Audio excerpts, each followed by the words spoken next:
As the Australia Hanukkah massacre death toll tops 15 people, the question needs to be asked: have we failed the Jewish people with the promise of never again? CBN's Billy Hallowell joins us now.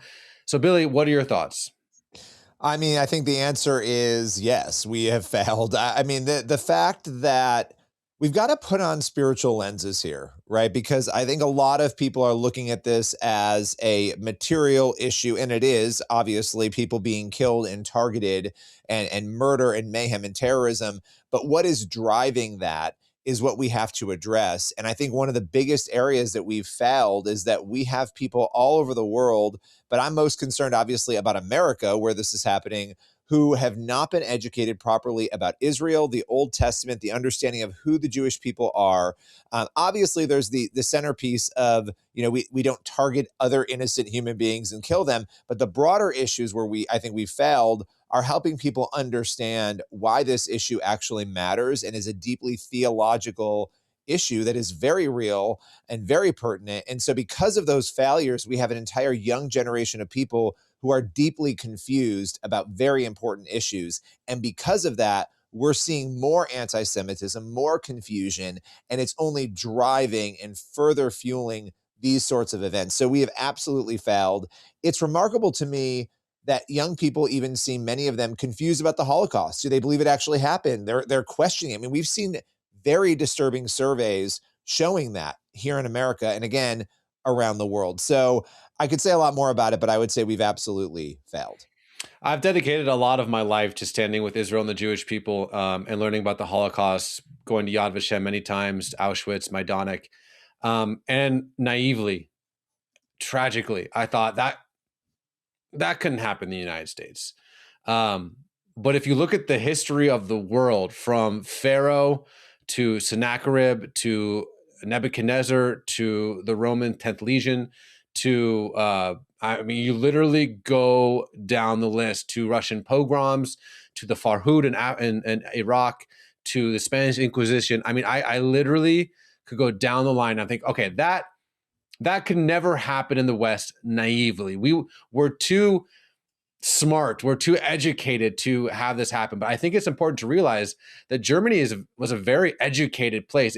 I have a friend who was an Auschwitz survivor. He's since passed away, but he would say it wasn't the lack of education that precipitated the Holocaust. In fact, it was education that precipitated the Holocaust. It was the fact that education wasn't coupled with a moral compass. And now you look at the two Israeli staffers that were gunned down in Washington, D.C., the firebombing in Boulder, Colorado, the synagogues that were shot up in Pittsburgh and here in San Diego and Poway.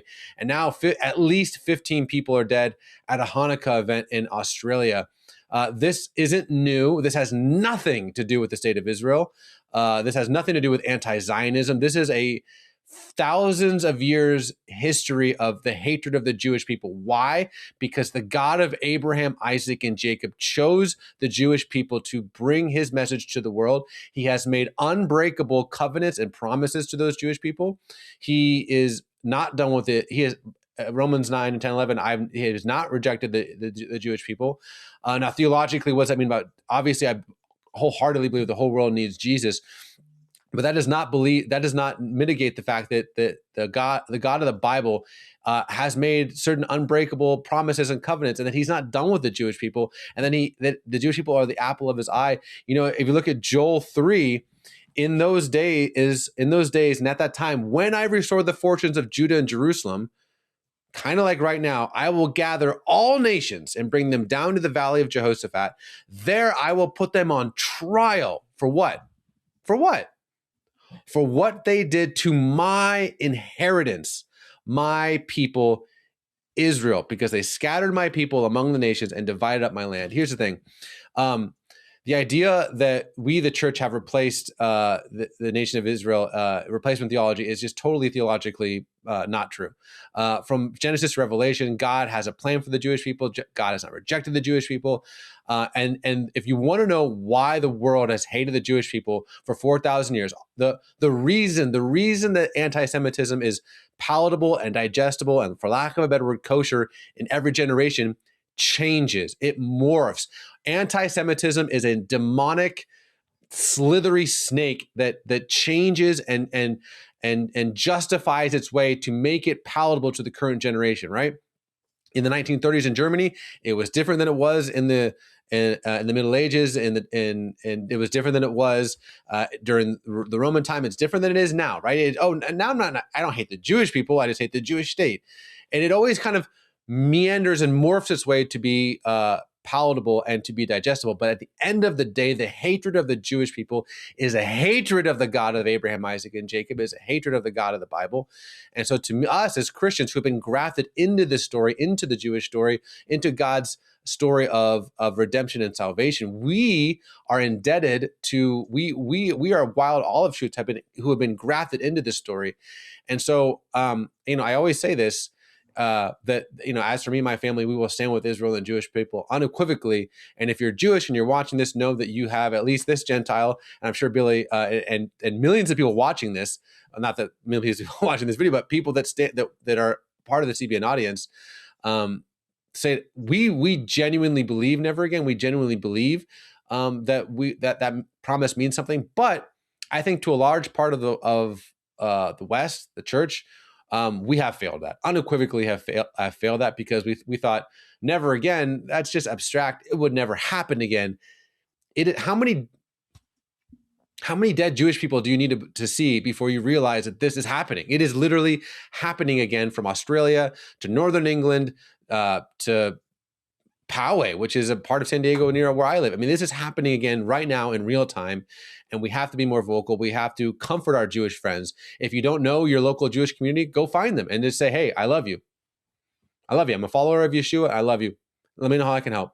I know I have Jewish friends, personal, dear Jewish friends that live in Sydney that were at Bondi Beach. They obviously don't want to come on camera. Their kids are traumatized. I've been WhatsApping them. This is real. This isn't some abstract over there issue. This is a here and now issue. And so I'm sad. I'm infuriated. I'm righteously angry. If you're watching this, know that you do have millions of Christians around the world who do stand with you if you're Jewish, but we need to do more. But Billy, I'll give you the last word, my friend. Yeah, I think for me, looking at this through the spiritual lens, understanding that the same spirit that was responsible for this attack is the same spirit that is responsible for Hamas, for October 7th, for what Hitler did, for what Haman did with Esther. It goes back to the beginning of time, that this is something we have to see through a spiritual lens. I agree with everything you said. And this idea that anti-Semitism is something that should be acceptable in any way, you have to ask yourself, what is it that makes people hate the Jewish people? What is that? Because it's otherworldly, it is spiritual, it is pure evil, and it needs to be called out for exactly the nature of what it is. It is completely demonic.